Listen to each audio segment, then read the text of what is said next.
Hello friend, welcome to cocktails India and I am your host Dada bartender.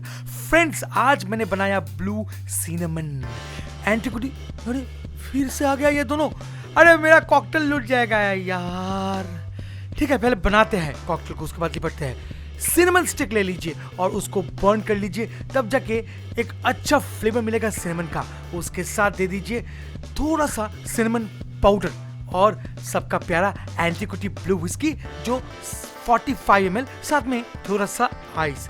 अब Coke या Thums up, मैं Thums up चुना क्योंकि मैं इंडियन हूँ।